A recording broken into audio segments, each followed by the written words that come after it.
Hello and welcome from Budapest. This is Hungary Reports from Public Media M1, bringing you the latest news from Hungary and the Carpathian Basin in English. I'm Árpád Szőci. Thanks for tuning in. Hungarian Prime Minister Viktor Orbán opened Parliament's autumn session on Monday. He thanked everyone who took part in last week's mayoral and municipal elections. He added that family support programs will continue in the future, as will home ownership and job creation programs. He also said wages will rise and that by 2050, Hungary will be a carbon-free zone.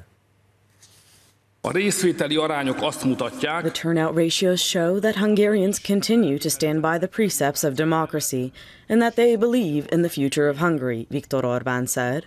This is what was discussed in Parliament by the Hungarian Prime Minister with regards to the recent mayoral and municipal elections before the agenda of the day. The Prime Minister emphasized that it is a special acknowledgement for the government that in considering the entirety of the country, the governing parties received more than 50% of the votes as a whole. This means that the government can continue on with its work, Viktor Orbán said. Up to now, 40,000 individuals have requested the subsidy for those expecting a baby support program. 16,000 people have requested the car purchase support program for large families, while 9,000 individuals have requested the 3 or more children family support program. 114,000 families have made use of the family support program, which is the government's housing subsidy program. And in July, 1,500 applications arrived for the Hungarian Villages program, according to the Hungarian Prime Minister. He pointed out that today, in Hungary, more than 4.5 million people work, making the country 4th highest in the EU per capita, and the government strives to achieve even better results in the future. In terms of climate neutrality goals of the European Union, which have been set to be achieved by 2050, he said that in the case of Hungary, this is attainable, but only with the help of radical and serious economical developments. In order to achieve carbon-neutral electricity in full in the 3 large territories, as well as the use of natural gases, and furthermore that we can render the transportation system into a network of electronic modes, we need 150 billion euros, which is not impossible, but will remain impossible without the serious assistance of the European Union. We have a pretense for this, Viktor Orbán said. And the Hungarian Prime Minister also spoke of how the cabinet meeting on Thursday will finalize the list of law proposals which were raised by the cabinet at the parliament during the fall term. Hungary's president has arrived in Japan on the first stop of his 3-country Asian tour. János Áder will, in fact, be taking part in Emperor Naruhito's enthronement ceremony on Tuesday. On Monday, the Hungarian head of state visited a reservoir in Tokyo and then spoke to the media. He said that the Japanese have been able to triple the effective use of funds allocated for flood defenses. The warmer the weather gets, the more extreme the climate becomes, and the more unpredictable the so-called hydrological cycle will be, so that the water cycle will release large amounts of rain more frequently. We have to defend against that if we don't want people to be up to their knees or waists, wading in water for days on end. Bulgaria is an important partner in the fight against migration since, like Hungary, it doesn't support the United Nations Global Compact for Migration, which does support mass migration. Secondly, Bulgaria is also building a defensive fence along its border. That's what the State Secretary for Communication and the International Representation of Hungary said on his visit to Bulgaria. Tomáš Mencer met with Bulgarian colleagues and also took part at opening ceremonies for a gas meter station and new gas pipelines. The Hungarian State Secretary pointed out that in the interest of securing gas supplies, it's important for Hungary that natural gas should come from various sources. The construction of the Southern Gas Corridor would see it also serve Bulgaria, Serbia, and Hungary. Hungary is opening a foreign mission in the capital of Oman. Hungary's Foreign Affairs and Trade Minister Péter Szijjártó said that Oman is one of the Middle East's most significant producers of crude oil and natural gas. Therefore, strategic cooperation with Oman is in Hungary's interest when it comes to energy security. Szijjártó also said that he believes Hungarian companies will have opportunities to strike deals in the region. Oman is one of the most significant natural gas and crude oil producers. Therefore, strategic cooperation with Oman is in Hungary's interest when it comes to economics and energy security.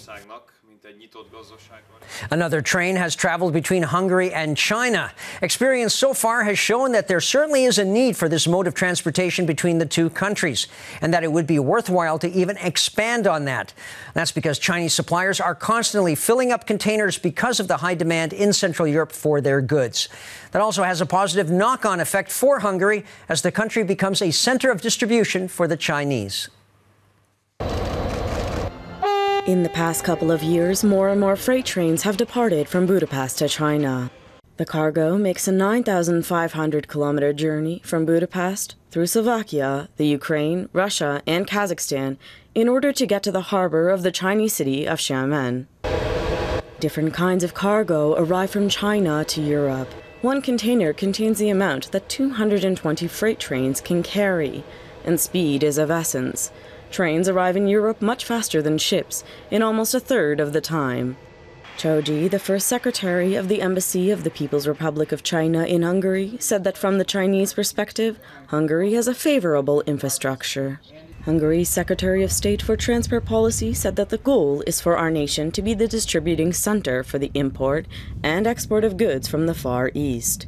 In light of this, organizers plan to renew the Budapest-Belgrade train route by the end of 2024.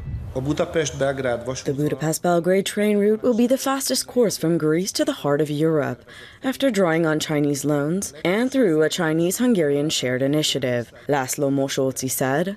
This investment is part of the Belt and Road Initiative.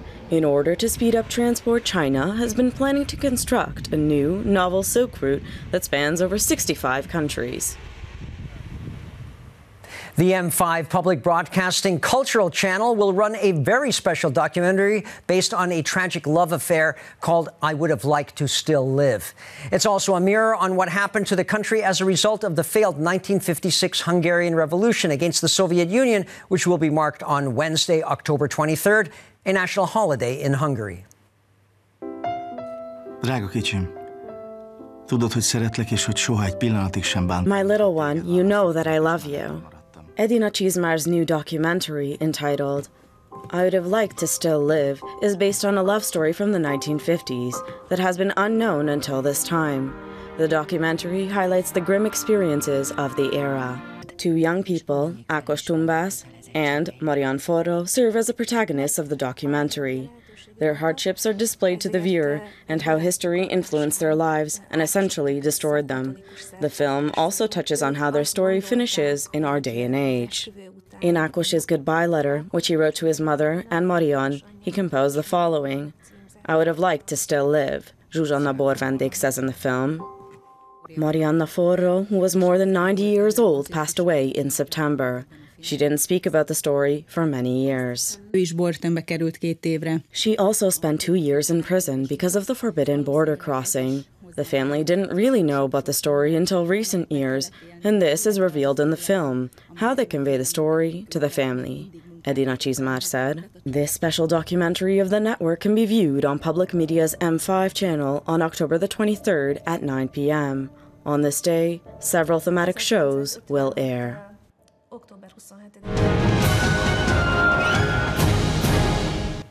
Frozen Memories is the name of a new exhibition on the works of artist and architect Farkas Molnár in Veszprém.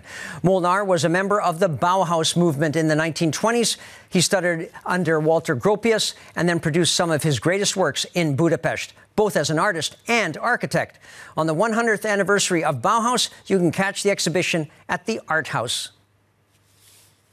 And for a great fall getaway, how about visiting the Lookout Tower at the Tihany Peninsula? It was built 2 years ago and is 215 meters high, right up on the Opati mountain summit. From there, you can take in the whole peninsula, as well as Lake Balaton and the other gorgeous scenery all around.